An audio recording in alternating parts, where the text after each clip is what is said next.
Almost every shooting day starts with me doing some kind of, making some kind of tool or doing something to make the shooting of the actual guitar building go better.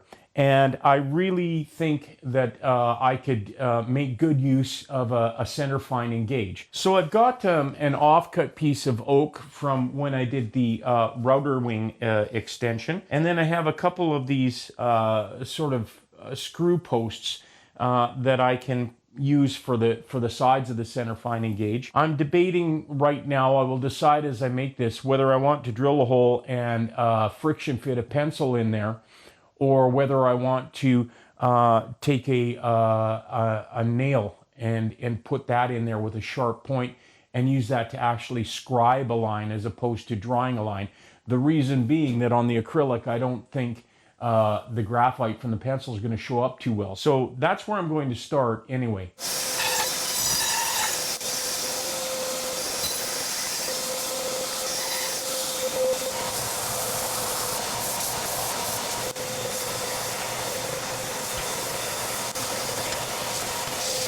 I've got my blank for the center marking gauge cut out. It's not really important that that blank be perfectly square.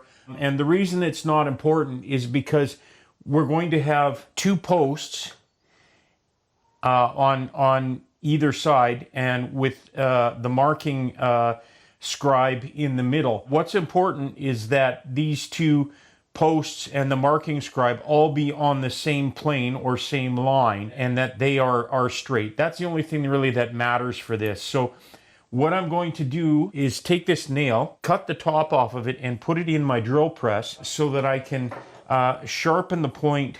Then what I will do is I will cut down this nail to the length I think I need and flatten the top of that. Then I will find a center mark for where I'm going to drill for the nail. Again, that just has to be a rough placement, and we'll get the nail in there.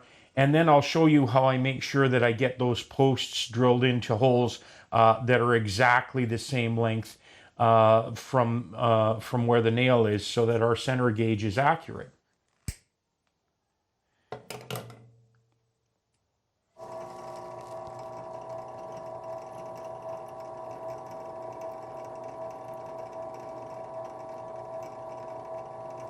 There, just a little bit of filing, just like that, not even a minute, and I have a nice point on that nail. I think I want the nail to stick out maybe 1/4 of an inch, so it's not too critical that it be super accurate. So I'm going to just cut this to about the length I think I need, and put this back in, and flatten that end of the nail.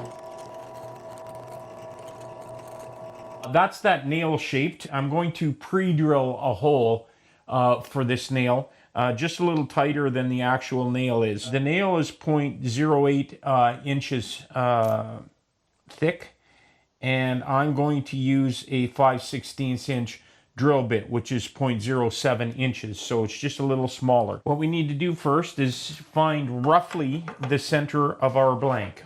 I'm just going to put my ruler corner to corner here, and just get a line in the middle. So that ought to be close enough for our center mark.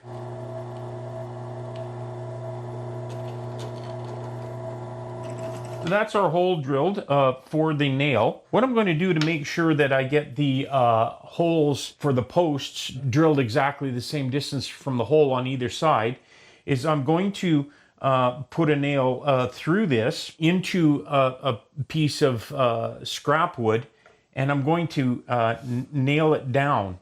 And then what I'll do is I'll clamp that little piece of scrap wood to my drill press table, and use that nail in the scrap wood as a pivot, so that once I've drilled the first hole, I can just turn this on its axis and drill the second hole. So I'm going to put a nail in there with just a slightly smaller diameter than the final nail that will be going in there, because I want this nail to come out easily. So I'm just going to mark a line across this. As long as this line passes through the center of where the nail is, I can drill the posts on that line. And what I mean by that is it doesn't matter so much if the line is exactly parallel to this edge, just as long as the line goes through the center of that pivot point and then each post is drilled on that line.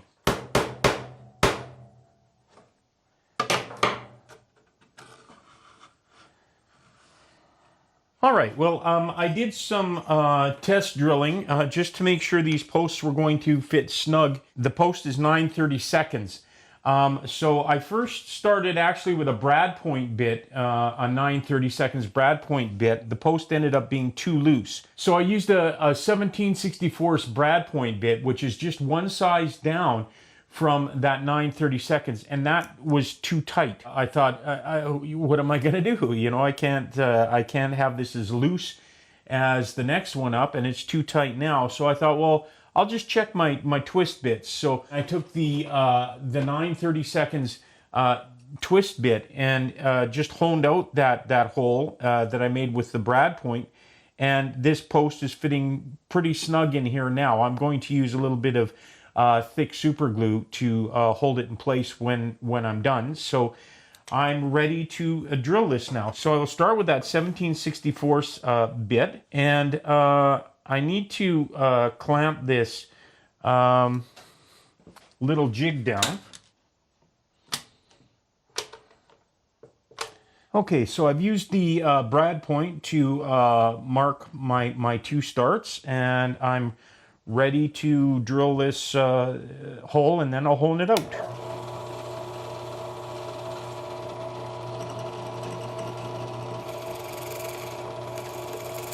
That's the brad point part of this done, and we're ready to hone that out.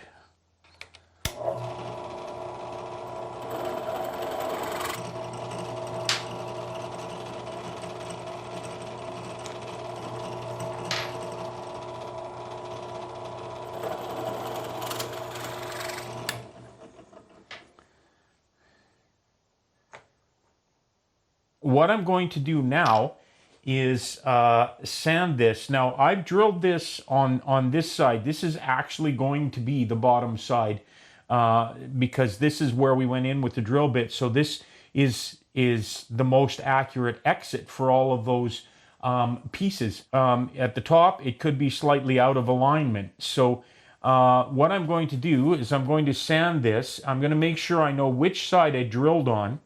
And I'm just going to sand these edges, smooth it a bit, and then we'll put the posts and nail in, and our jig should be done.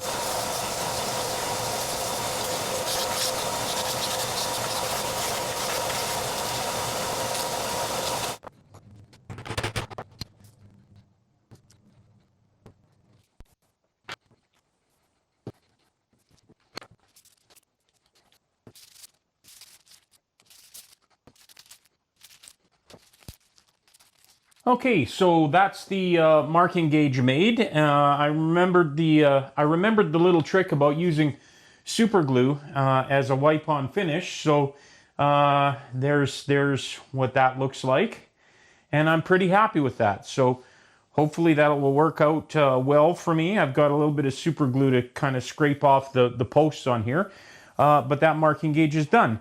Now I'm on to the work for the neck templates and neck pocket templates.